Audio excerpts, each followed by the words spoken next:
मंगलम institute के YouTube channel पर आप सभी का स्वागत और अभिनंदन है। मैं हूं आशीष दुबे। आज हम जैसा कि अभी हमने तो वायरस के फर्स्ट और सेकेंड पार्ट पर अभी तक हम लोगों ने चर्चा किया कि सर जी वायरस क्या होता है, किसने खोज किया था, कैसे खोज हुआ, उसके स्ट्रक्चर के बारे में जो भी चीज़ें हमने देखा फर्स्ट पार्ट और सेकंड पार्ट में हमने इन चीज़ों को देख लिया। आज हम चर्चा करेंगे वायरस का जो थर्ड पार्ट है ट्रांसडक्शन पे चर्चा करेंगे और एक एक चीज़ को हम देखते चलेंगे क्या क्या आगे पढ़ना है। चलिए, ट्रांसडक्शन क्या होता है सबसे पहले इसके बारे में हम लोग चर्चा कर लें कि सर जी ट्रांसडक्शन की जो खोज है, जो डिस्कवरी किया गया था लीडरबर्ग और जिंडरबर्ग के द्वारा, ध्यान दीजिएगा, लीडरबर्ग और जिंडरबर्ग के द्वारा 1951 में। कब किया गया था? 1951 में किया गया था ट्रांसडक्शन की खोज। और ट्रांसडक्शन होता क्या है इसको अब हम थोड़ा समझ लेंगे। मान लीजिए ये कोई बैक्टीरिया है और इस बैक्टीरिया के अंतर्गत जीन होगा और इसी जीन के अंतर्गत क्या होंगे? डीएनए होंगे। और ये डीएनए क्या होते हैं? एक बैक्टीरिया से दूसरे बैक्टीरिया में जब ये ट्रांसफ़र हो जाता है, इसी प्रक्रिया को हम क्या कहते हैं? ट्रांसडक्शन की प्रक्रिया कहते हैं। चलिए, यहाँ तक समझ में आ गया होगा। आगे की तरफ हम लोग बढ़ते हैं। आगे ट्रांसडक्शन वास्तव में यह दो टाइप से होता है, ध्यान दीजिएगा। ट्रांसडक्शन की अगर हम बात करें तो यह दो टाइप का होता है सर जी। पहला जो है जनरलाइज्ड होता है और सेकेंड वाला जो है स्पेशल होता है। जनरलाइज्ड का मतलब सामान्य प्रक्रिया के माध्यम से और स्पेशलाइज्ड का मतलब होता है कि कुछ विशेष प्रकार की प्रक्रिया के द्वारा। चलिए आगे देखते हैं। अगर जनरलाइज की अगर हम बात करें, इसमें जो ट्रांसडक्शन होता है इसमें हम बैक्टीरिया का कोई भी पार्ट ले सकते हैं, समझ रहे हैं ना। अगर जब इसमें ट्रांसडक्शन होता है तो बैक्टीरिया का कोई भी पार्ट लेके हम लोग ट्रांसडक्शन की प्रक्रिया करा लेते हैं। लेकिन अगर हम स्पेशल की बात करेंगे तो वहाँ पे मात्र डीएनए की ही पार्ट को लेंगे। ध्यान दीजिएगा, अगर सामान्य ट्रांसडक्शन की प्रक्रिया होगी तो क्या होगा? बैक्टीरिया के किसी भी पार्ट से आप रिसीव कर सकते हैं, ले सकते हैं। लेकिन अगर हम डीएनए का ये वाला जो पोर्शन है, बैक्टीरिया का जो डीएनए होता है वहाँ से है, डीएनए ही एक विशेष पार्ट होता है और वहीं से हम जब इसका ट्रांसफ़र करते हैं एक बैक्टीरिया से दूसरे बैक्टीरिया में जेनेटिक मटेरियल का, तो वहाँ पे ट्रांसडक्शन की प्रक्रिया होती है। चलिए आगे की तरफ चलते हैं। यहाँ तक समझ में आ गया होगा। आगे की तरफ हम लोग चलते हैं। एक होता है सर जी टेम्परेट वायरस। ये अभी तक पूछा नहीं गया है, लेकिन आपके अग्रिम आने वाले परीक्षाओं में यह प्रश्न आपका पूछा जा सकता है। देखिए कैसे है। इसका मतलब क्या हो कि ये ऐसा वायरस है जो कि रिप्रोड्यूस करता है। ध्यान दीजिएगा, रिप्रोड्यूस का मतलब क्या होता है कि किसी भी बॉडी का फिर से प्रोडक्शन हो जाना रिप्रोड्यूस कहलाता है। और इस रिप्रोडक्शन प्रोसेस में विदाउट किलिंग हॉस्ट, ये बिना किसी हॉस्ट को मारे हुए क्या कर देता है? रिप्रोड्यूस करता है। चलिए आगे की तरफ चलते हैं। साइनोफेज पे हम लोग देखते हैं। साइनो का मतलब क्या होता है, इससे थोड़ा ब्रेक कर लीजिए तो समझने में आसानी होगी। साइनो का मतलब होता है ब्लू ग्रीन एल्गी।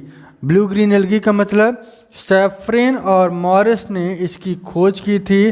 कब किया था? 1963 में। सैफरमैन और मॉरिस ने साइनोफेज की खोज की थी। फिर से ध्यान से सुनिएगा, साइनोफेज की खोज सैफरमैन और मॉरिस ने 1963 में किया था, जिसे क्या कहते हैं? ब्लू ग्रीन एल्गाई कहते हैं। इसकी खोज किसमें किया गया था? प्लेक्टोना बोरियाना में। ध्यान दीजिएगा, प्लेक्टोना बोरियाना में खोज किया गया था। इसमें जो जेनेटिक मटेरियल होता है, ध्यान दीजिएगा, इसमें जो जेनेटिक मटेरियल होता है वो क्या होता है? डीएनए होता है। क्या होता है? डीएनए होता है। इसके बाद थोड़ा सा हम लोग और आगे की तरफ चलते हैं। माइक्रोफेज की बात करें, ध्यान दीजिएगा, माइक्रोफेज क्या होता है? जिसमें हम माइक्रो वायरस का अध्ययन करते हैं। इसमें फंजाई के बारे में जानते हैं, और सिंडेन ने इसकी खोज की थी, कब किया था? 1957 में खोज किया था। और ये इन्फेक्शन किया था किसको भाई? पेनिसिलियम और एस्परजिलस को। ध्यान दीजिएगा, पेनिसिलियम और एस्परजिलस के बारे में माइकोवायरस में अध्ययन किया गया था, जिसमें जो डीएनए पाया जाता था ये कैसा होता था भाई? डबल स्टैंडर्ड डीएनए होता था। कैसा होता था? डबल स्टैंडर्ड डीएनए होता था। यहाँ से प्रश्न पूछा जा सकता है कि माइकोफेज में जो डीएनए है किस टाइप का मिलेगा, तो क्या कहेंगे? डबल स्टैंडर्ड डीएनए कहेंगे। कब खोजा गया था? 1957 में सिंडेन के माध्यम से फंगस में अध्ययन किया गया था, जिसे माइकोवायरस कहते हैं या माइकोफेज कहते हैं। अगर वायरस के दृष्टिकोण से हम देखें तो माइकोफेज कहते हैं। चलिए आगे की तरफ हम लोग चलते हैं। प्रोटोजोआ की अगर हम बात करें तो प्रोटोजोआ में जियार्डिया, लैम्डा और लिस्मेनिया में खोज किया गया था। किसमें? जियार्डिया, लैम्डा और लिस्मेनिया में खोज किया गया था, जो कि इन्फेक्शन प्रोड्यूस करता था। किसमें? इसका जो शेप होता था इकोसाहेड्रल होता था, इकोसाहेड्रल वायरस होता था। और ये वास्तव में क्या होता है? एक तरीके की सिमेट्री होती है। ध्यान दीजिएगा, एक तरीके की सिमेट्री होती है जिसमें हम डबल स्टैंडर्ड आरएनए पाया जाता है। ध्यान दीजिएगा, डबल स्टैंडर्ड आरएनए पाया जाता है। किसमें? प्रोटोजोआ के बारे में खोज की जियार्डिया, लैम्डा और लिस्मेनिया में, जो कि इन्फेक्शन प्रोड्यूस किया था। इसका शेप कैसा होता है? इकोसाहेड्रल होता है और यह डबल स्टैंडर्ड आरएनए पाया जाता है। तो यहाँ तक अगर आपको समझ में आ रहा हो तो आप नीचे कमेंट में ज़रूर लिखिएगा। ध्यान दीजिएगा, कमेंट में ज़रूर लिखिए, शेयर करिएगा, सब्सक्राइब भी चैनल करिए। नया प्लेटफार्म है नो डाउट, लेकिन हम ये ज़रूर कहेंगे कि कोई भी चीज़ का शुरुआत शुरू से ही होता है। तो हम ऐसे ही नई चीज़ें, इसके बाद जैसे ही चैप्टर ख़त्म होगा इसके बाद इसमें हम क्वेश्चन चलाएंगे जो आपके प्रीवियस एग्जाम में आए हुए वो भी यहीं पे होगा। ठीक है, चलिए आगे देखते हैं। मिमी वायरस क्या होता है? मिमी वायरस क्या होता है कि इसमें डबल स्टैंडर्ड डीएनए, ये पूछा जा सकता है, बड़ा ही नया क्वेश्चन बन सकता है यहाँ से। मिमी वायरस क्या होता है? अभी तक चर्चा में नहीं था, लेकिन अगर एग्ज़ाम में आ सकता है तो इसमें जो डीएनए पाया जाता है डबल स्टैंडर्ड डीएनए होता है। किसमें खोजा गया था? अकैंथो अमीबा पॉलीफेज में। किसमें? अकैंथो अमीबा पॉलीफेज में मिमी वायरस की खोज की थी। कैसा होता है यह? डबल स्टैंडर्ड डीएनए होता है। कैसा होता है? डबल स्टैंडर्ड डीएनए होता है। चलिए आगे की तरफ चलते हैं। माइकोप्लाज्मा, ध्यान दीजिएगा, माइकोप्लाज्मा में की खोज गॉर्ले ने किया था। कौन किया था? गॉर्ले ने किया था। यह डबल स्टैंडर्ड और सिंगल स्टैंडर्ड डीएनए होता है। डबल स्टैंडर्ड और सिंगल स्टैंडर्ड डीएनए, इसमें दोनों चीज़ें पाई जाती हैं। किसमें? माइकोप्लाज्मा में। अगर हम वायरॉइड्स की बात करें, ध्यान दीजिएगा, वायरॉइड्स से भी बहुत अच्छा प्रश्न पूछता है। इसकी खोज कौन किया था? टी.ओ. डायनर ने। कौन खोज किया था? टी.ओ. डायनर ने खोज किया था। कब? 1917 में, 1917 में खोज किया था। और वायरॉइड्स को एक और नाम से जानते हैं। किस नाम से?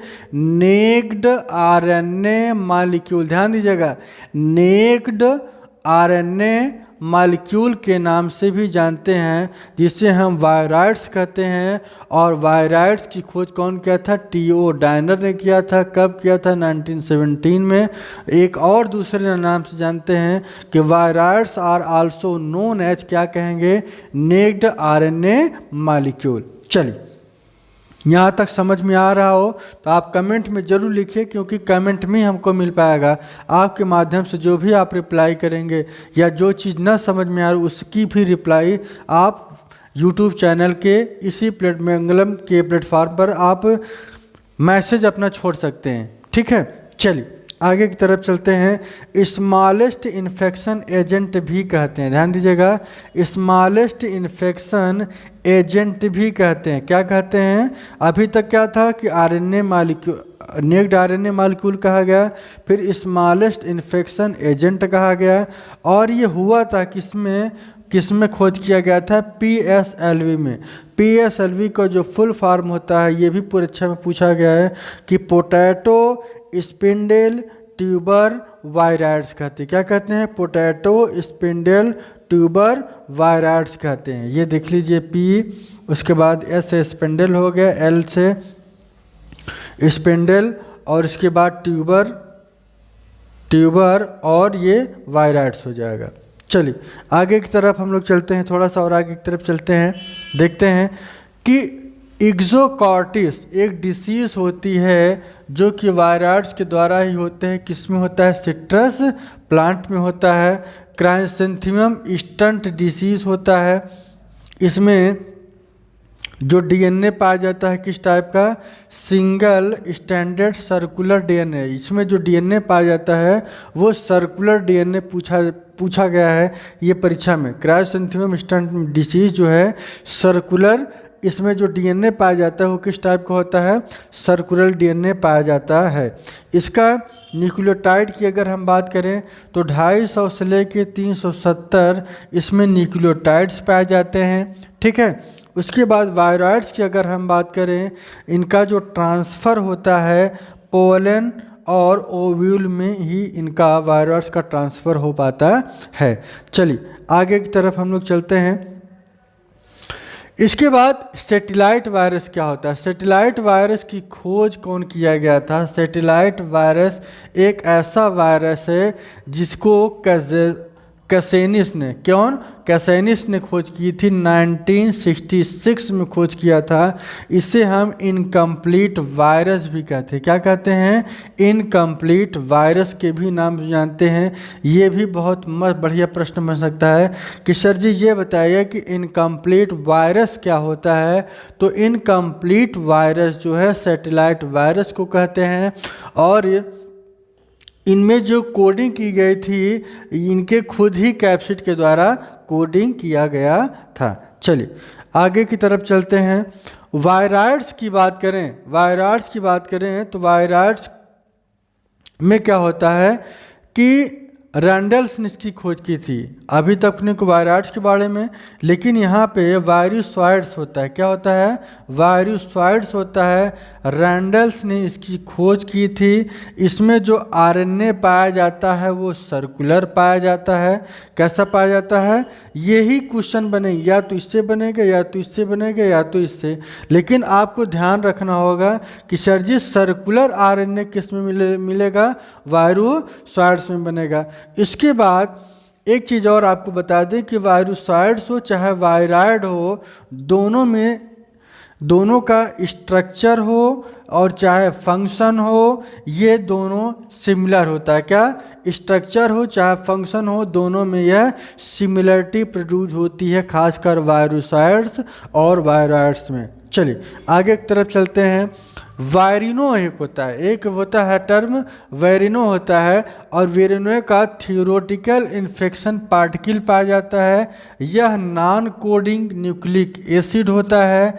और इसमें ये जो पैकिंग होता है, प्रोटीन का जो खोल होता है, कोट बना रहता है, उसमें इनका पैकेज होता है, ठीक है। यहाँ तक हमने विरियन से 3 टॉपिक, एक थियोरेटिकल इन्फेक्शन पार्टिकल है, नॉन कोडिंग न्यूक्लिक एसिड पाया जाता है। इसमें जो पैकेज होता है किसका होता है? प्रोटीन कोट का। मतलब आप ये समझिए कि ये जो कवरिंग है यही किसकी बनी होती है? प्रोटीन कोट की बनी होती है। चलिए और एक चीज़ नए पॉइंट पे हम लोग चर्चा करते हैं, प्रियॉन्स पे। प्रियॉन्स से बहुत बढ़िया प्रश्न अभी तक पूछा गया है कि प्रियॉन्स का जो नेचर होता है वो कैसा होता है? प्रोटीनेशियस होता है। यह प्रोटीन का बना होता है। ध्यान दीजिएगा, प्रोटीन का बना होता है और इसका नेचर प्रोटीनेशियस इन्फेक्शन पार्टिकल का होता है, जो कि रिप्लिकेट नहीं कर पाता है। क्या नहीं कर पाता है? रिप्लिकेशन की क्षमता इसमें नहीं होती है। ये बहुत ही अच्छी पॉइंट है, नोट करिएगा कि अगर यहाँ पे जो रिप्लिकेशन की प्रक्रिया होगी वो यहाँ पे नहीं होती है। क्यों? क्योंकि इसमें केवल प्रोटीन मिलता है, डीएनए नहीं मिलता है। अगर डीएनए मिलता तो रिप्लिकेशन भी होता, म्यूटेशन भी होता, तो ये सारी प्रक्रियाएं अगर यहाँ पे होती। चलिए आगे की तरफ हम लोग चलते हैं। प्रियॉन के बात करें तो ये ट्रांसमिसेबल स्पंजी फॉर्म इंसेफेलाइटिस एक बीमारी का नाम है, ध्यान दीजिएगा, जो कि ह्यूमन में होता है। किस में होता है? ह्यूमन में। केवल ये ह्यूमन में ही यह बीमारी होती है। कौन सी? Transmissible spongiform encephalopathy. ध्यान दीजिएगा कि सर जी ये डिसीज होती है वो नर्वस सिस्टम में होती है। कहाँ होती है? नर्वस सिस्टम में होती है। नर्वस सिस्टम कहाँ पे होगा? ब्रेन में। और ब्रेन को क्या कर देता है? यह स्पंजी बना देता है, जिससे व्यक्ति की मौत हो जाती है, मृत्यु हो जाती है। और एक चीज़, इसकी खोज जो है कॉटलन गैजुडेसेक ने 1976 में इसकी खोज की थी। कब खोज किया गया था? 1976 में गैजुडेसेक और कॉटलिन के द्वारा 1976 में खोज किया गया था।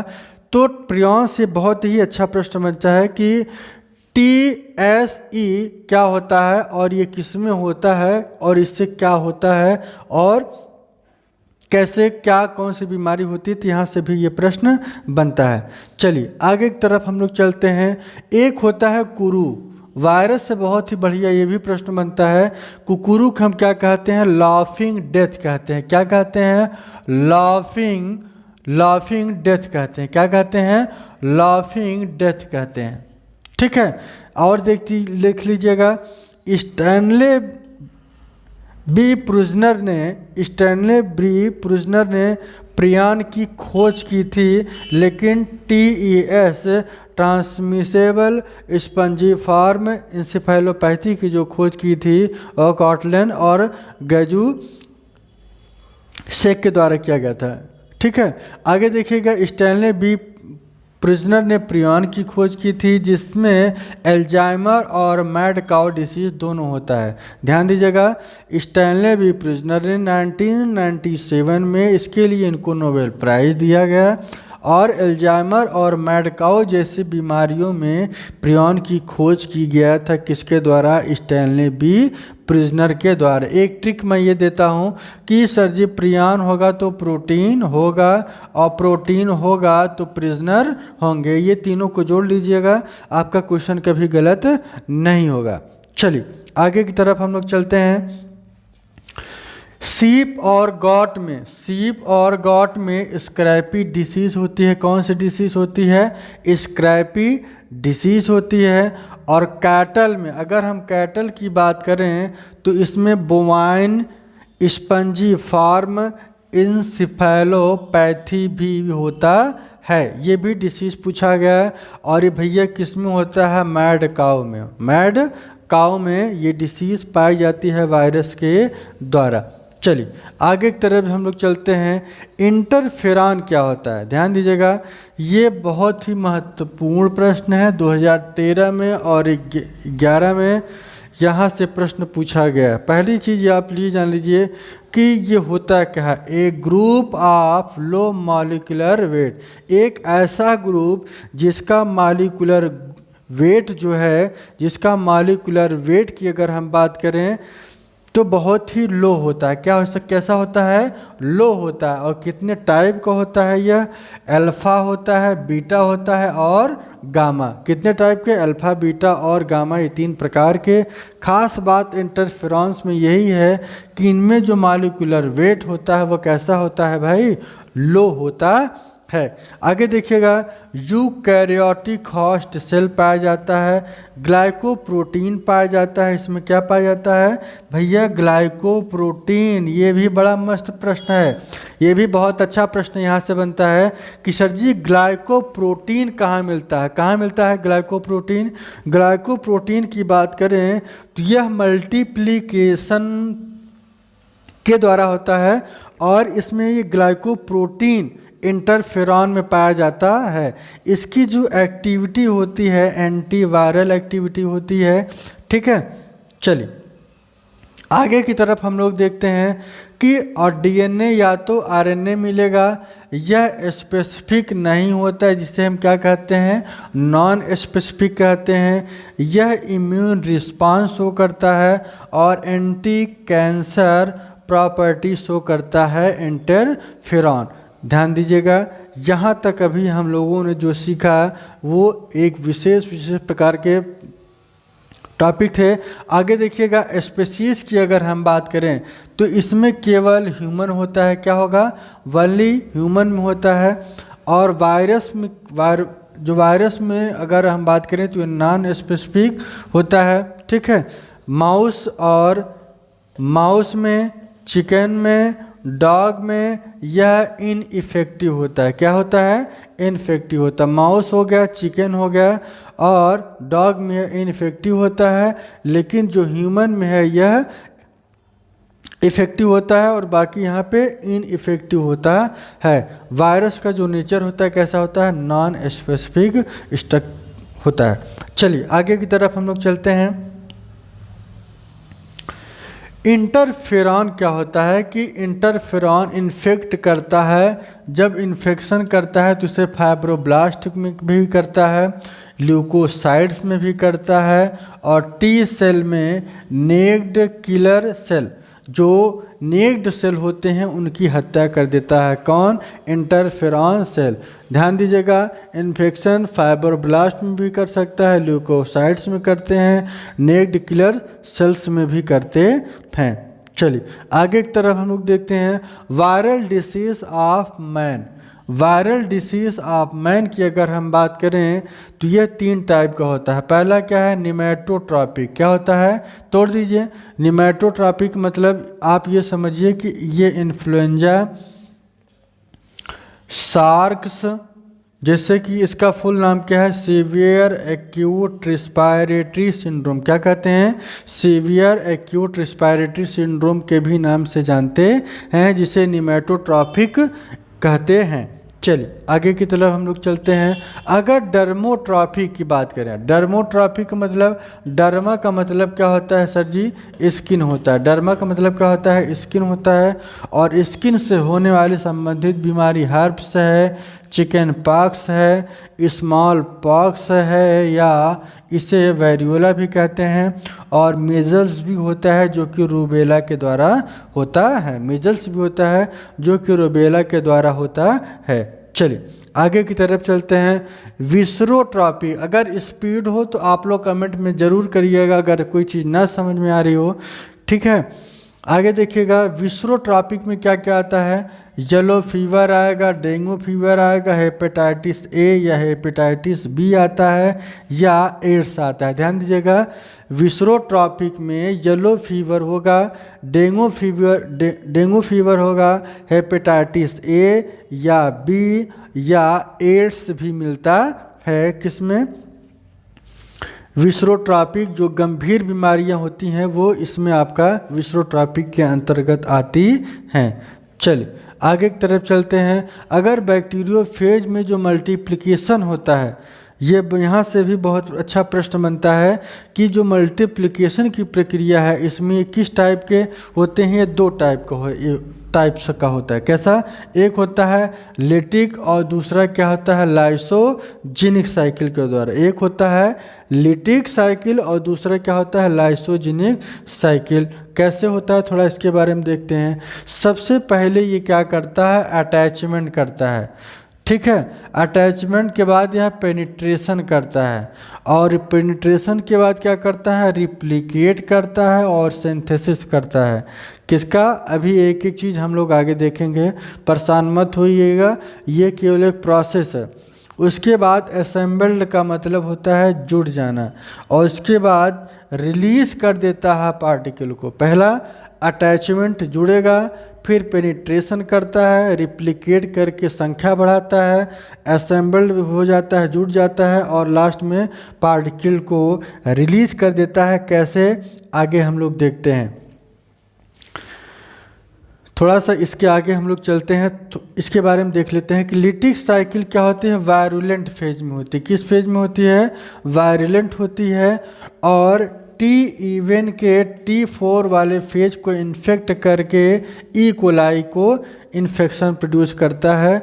लिटिक साइकिल और लाइसोजेनिक साइकिल यह नॉन वायरुलेंट होता है। ठीक है, थोड़ा हम टॉपिक अब इसके पहले जो चल रहा था अब हम उस पेज पे चलते हैं, लेकिन इन दोनों के बारे में सबसे बड़ा जो मेजर डिफरेंस यही है कि ये वायरुलेंट होता है और यह नॉन वायरुलेंट होता है। ये नॉन वायरुलेंट होता है और यह वायरुलेंट होता है। इसे क्या कहते हैं, लिटिक साइकिल और लाइसोजेनिक साइकिल कहते हैं।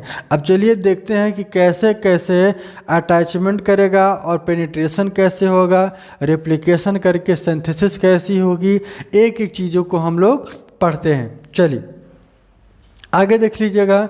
सबसे पहले क्या होता है कि अगर ये कोई वायरस है और ये वायरस ई कोलाई बैक्टीरिया पे आया और यहाँ पे क्या करता है, अपने टेल के द्वारा, ध्यान दीजिएगा, अपने टेल के द्वारा सिक्रीट करता है लाइसोजाइम एंजाइम को। क्या करता है, लाइसोजाइम एंजाइम को सिक्रीट करता है, जिसमें जो वायरस का शीथ मिलता है। ध्यान दीजिएगा, जो वायरस का जो शीथ वाला स्ट्रक्चर होता है, ये शीथ वाला स्ट्रक्चर कॉन्ट्रैक्ट हो जाता है, कॉन्ट्रैक्शन हो जाता है, और ताकि यह पोर के माध्यम से इसमें एंट्री हो जाए, पोर के माध्यम से इसमें एंट्री हो जाए, और जैसे एंट्री होगा वो ई कोलाई के साइटोप्लाज्म वाले पोर्शन में पहुंच जाएगा। ठीक है, और इसके बाद क्या होगा कि इनमें प्रोटीन का जो कोट होगा वो भी बनाएंगे, और जिसे हम क्या कहते हैं, घोस्ट कहते हैं। क्या कहते हैं, घोस्ट कहते हैं। सबसे बड़ी अच्छा है कि एग्जाम्पल में ये जो एंजाइम पाया जाता है वो लाइसोजाइम एंजाइम, क्यों, छेद करने के लिए, जो यहाँ पे होल है उसको बनाने के लिए यहाँ पे लाइसोजाइम एंजाइम सिक्रीट करता है टेल के माध्यम से, जिससे क्या होता है कि उसको आगे के साइटोप्लाज्म पहुँचने में आसानी हो जाती है। चलिए आगे की तरफ हम लोग चलते हैं कि सबसे पहले अगर हम बैक्टीरियोफेज की बात करें, जो हमने अभी प्रोटेक्शन देखा था कि किस तरीके से वायरस के जो बाहर वाला स्ट्रक्चर है उसे हम क्या कहते हैं, प्रोटीन कोट कहते हैं। उसके अंदर डीएनए पाया जाता है, और ये डीएनए किसी बैक्टीरिया के सेल पर सरफेस पे पहुंच के डीएनए को रिलीज़ करेगा, और यह डीएनए यहाँ पे इनकी संख्या ज़्यादा होगी। कब ज़्यादा होगी, ये तो अटैचमेंट वाला हो गया, लेकिन दूसरा क्या है, पेनिट्रेशन फेज। जब ये एंट्री इनकी होगी, इसी अवस्था को हम क्या कहते हैं, पेनिट्रेशन फेज कहते हैं। और इस पेनिट्रेशन फेज वाले में जो खाली रहता है, ध्यान दीजिए कि जो एम्प्टी रहता है प्रोटीन वाला कोट का, जो खाली रहता है उसे क्या कहते हैं, घोस्ट कहते हैं। क्या कहते हैं, घोस्ट कहते हैं। और इस प्रक्रिया के बाद जैसे ही आगे वाली प्रक्रिया पे पहुंचेगा, यहाँ पे डीएनए रिप्लिकेट करता है। क्या करता है, रिप्लिकेट करता है, और अपनी संख्या को यह बढ़ाता है। संख्या बढ़ाने के बाद क्या करता है कि यह नए प्रोटीन कोई कंपोनेंट को फॉर्मेशन करता है, जिससे यह आगे की तरफ चलता है। कहाँ चलता है, और आगे की तरफ चलेगा, और उस बैक्टीरिया का जो पार्टिकल है वो जाके किसी नए दूसरे बैक्टीरिया से जाके जुड़ जाता है, और जुड़ने के बाद क्या करता है, वहाँ पे लाइसिस करता है। जो इनकी संख्या होती है वहाँ पे ये लाइसिस करते हैं। लाइसिस का मतलब किसी लेयर का जो ब्रेक हो जाना, उसे हम क्या कहते हैं, लाइसिस कहते हैं। और यहाँ से फिर ये वायरस बाहर की तरफ निकल जाता है। चलिए आगे की तरफ हम लोग चलते हैं। डीएनए जो है कंट्रोल करता है, डीएनए कंट्रोल करता है, क्या करता है, मेटाबॉलिक एक्टिविटी को। ध्यान दीजिएगा, जो मेटाबॉलिक एक्टिविटी पाई जाती है उसको कंट्रोल करता है। और इसमें बैक्टीरियल सेल जो होता है वो डीएनए को रिप्लिकेट करता है। क्या करता है, डीएनए को रिप्लिकेट संख्या बढ़ाता है। और आरएनए पॉलीमरेज एंजाइम यहाँ पे मिलता है।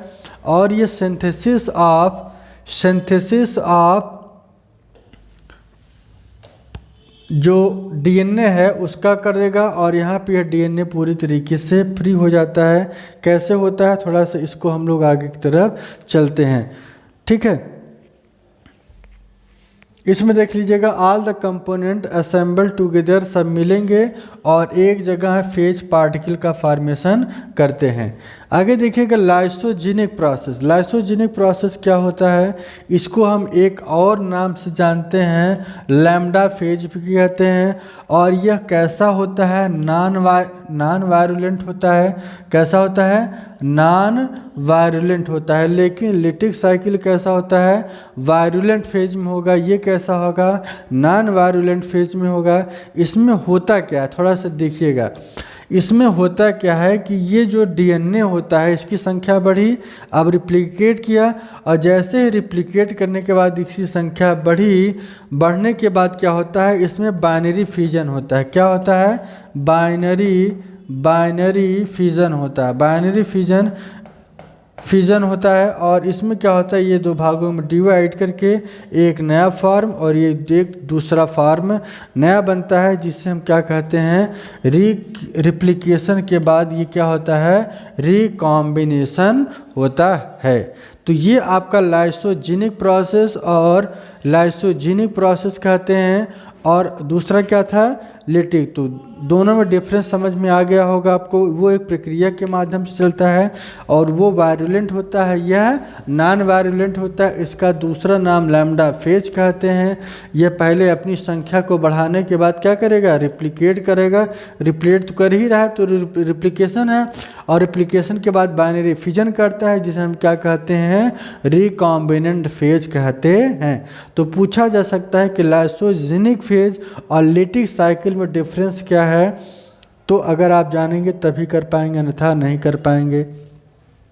आगे देखिएगा, अगर हम फाइलम की बात करें तो फाइलम में वायरा देखिएगा, इसमें क्या होता है कि यह एनवेलप की उपस्थिति और अनुपस्थिति के आधार पर इसको दो भागों में बांटा गया है। पहला क्या है कि एक है डिऑक्सी और दूसरा वाला क्या है, पहले इसको देख लेते हैं हम लोग। डिऑक्सी में क्या है, यह हेलिक्स का बना होता है, यह क्यूब का बना होगा।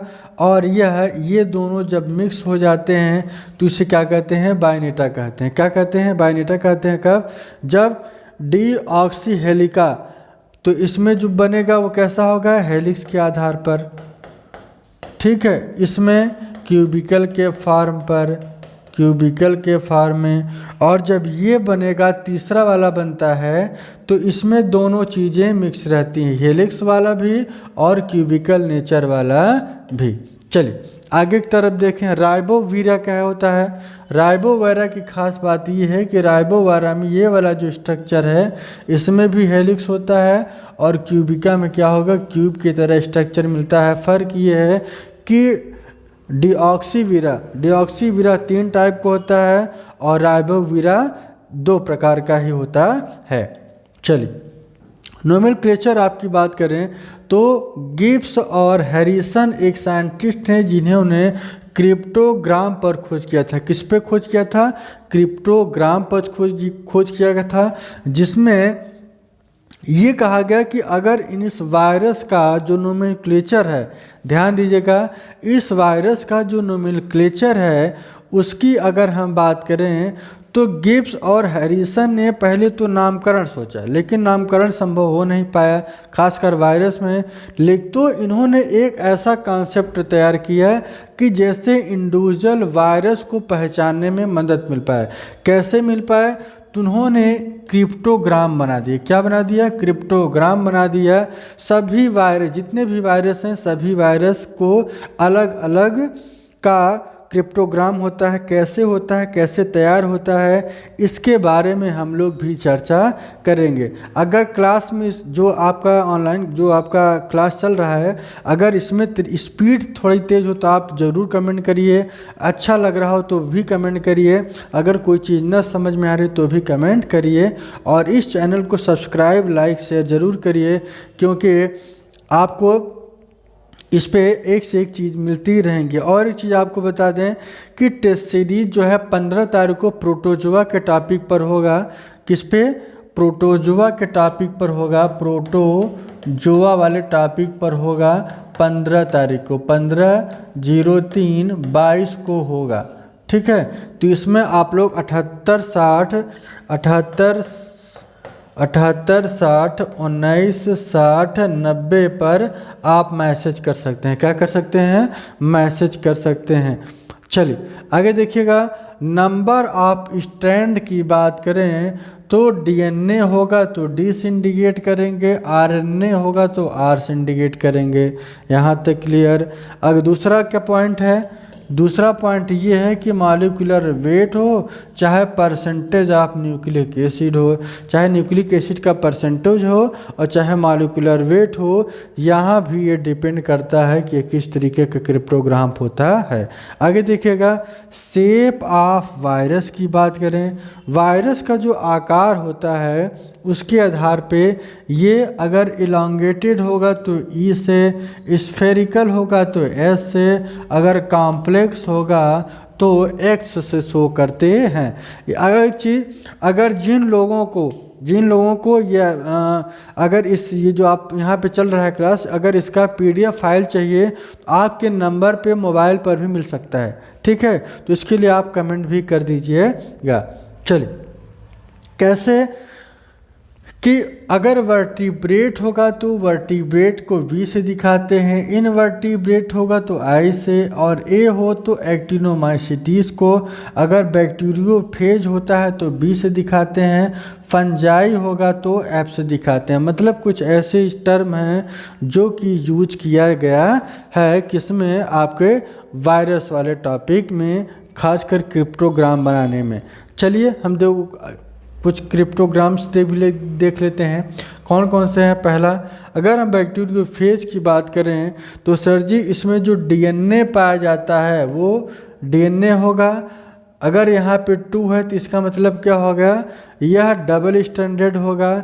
इसमें मॉलिक्यूलर जो वेट है वो 130 होता है और नंबर ऑफ न्यूक्लिक एसिड की संख्या 4 होती है।